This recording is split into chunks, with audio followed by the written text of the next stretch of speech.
Les annonces de Bayrou-Macron, soutenues par le MEDEF, d'un budget d'austérité XXL pour les travailleurs, ont suscité un mouvement de colère légitime. Les annonces d'un mouvement de protestation bloquant tout, le 10 septembre, ont cristallisé cette colère et les nombreux appels syndicaux qui ont suivi, essentiellement de structures de la CGT, à la grève le 10 septembre, ont fait monter la sauce.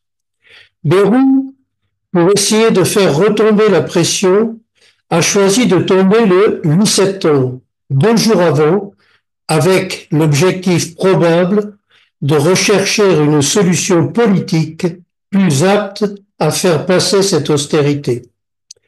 La montée en puissance de l'appel du 10 septembre a conduit l'intersyndicale, comprenant les 8 organisations CGT, FO, Solidaire, UNSA, CFE-CGC, FSU, CFTC et CFDT, a décidé d'un appel à la mobilisation pour le 18 septembre.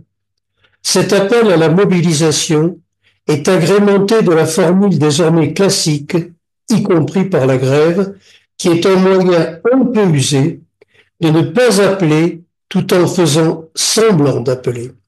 Pour autant, la question centrale qui est posée est bien d'organiser la lutte contre les politiques austéritaires voulues par les capitalistes et mises en musique par le pouvoir politique.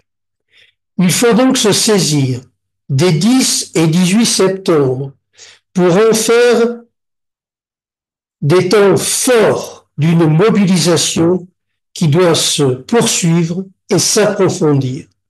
Soyons clairs, ces 2 journées de lutte ne suffiront pas à faire reculer le pouvoir et le patronat et à empêcher les manœuvres politiciennes qui se dessinent pour arrêter le mouvement. Il est donc nécessaire et indispensable que s'organise un plan de bataille dans la durée, s'appuyant sur la grève. Par leur action consciente, les travailleurs peuvent ouvrir une brèche dans les politiques patronales. Notre parti révolutionnaire communiste, avec vous, s'emploie à créer les conditions politiques d'une telle bataille.